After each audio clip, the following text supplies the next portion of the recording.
Bonjour, imaginez-vous maintenant être un petit-fils qui rentre pour retrouver sa grand-mère chez elle et que vous la retrouvez dans une mare de sang. Imaginez-vous que elle a été visitée, enfin je ne peux pas dire le mot parce que c'est même pas pour me faire censurer, voilà. Imaginez que une grand-mère se fasse par un migrant sous OQTF. Donc non seulement tué, mais en plus ce que vous savez, que vous êtes le petit-fils, donc vous devez voilà, enfin, appeler les urgences, enfin pas les urgences, parce que vous savez que dans l'état où elle est, vous appelez la police, et puis, euh, et puis les services, alors il explique que le service de nettoyage, tout ça, enfin, bon, il a dû lui-même nettoyer sa grand-mère, la sortir de cette mare de sang, et nettoyer tout. Nettoyer l'appartement, tout ça. Voilà. Donc imaginez ça, cet homme, comment il est détruit. Bon, voilà.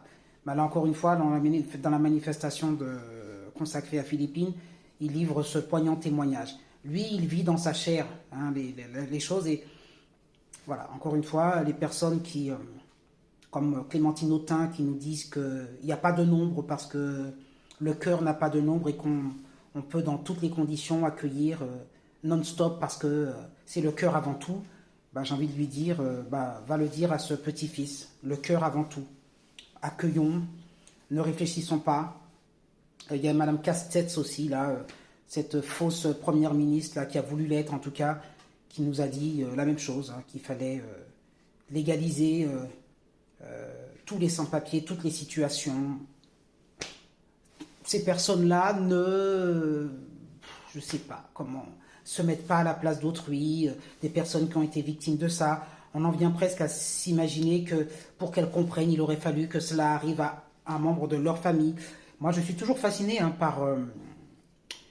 en fait, j'aime pas dire le manque d'humanité, parce que, bon, bah voilà, nous sommes tous des humains, mais de voir qu'il y ait tant de variations au niveau de la capacité à se montrer empathique envers autrui, parce que ça ne nous est pas arrivé à nous. Mais moi, je trouve ça me sidère toujours chez l'être humain.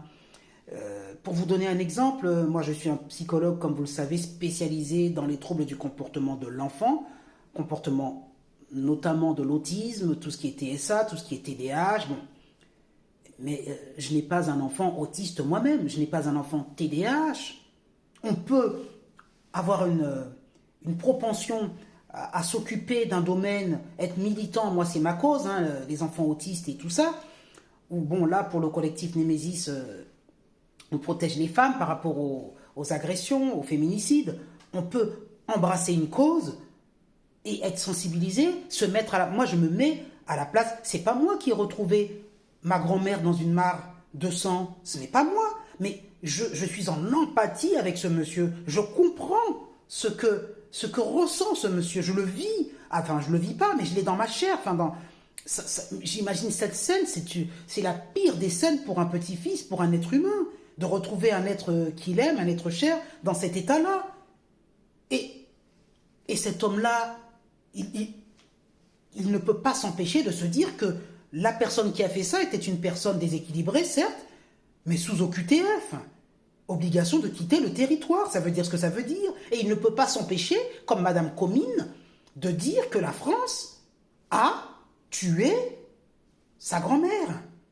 Il ne peut pas s'empêcher de dire ou de penser que les politiques appliquées par nos gouvernants sont laxistes, insupportables, irresponsables et ont pour conséquence ce qu'il a dû subir.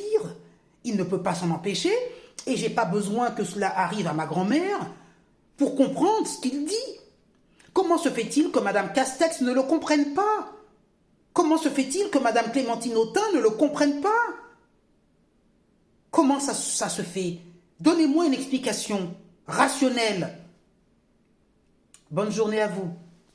Je ne sais que trop bien ce que ressentent les proches de Philippines, car ma grand-mère, Berthe Picot, elle a été violée et tuée chez elle en 2021 par un homme sous le coup d'une OQTF non exécutée.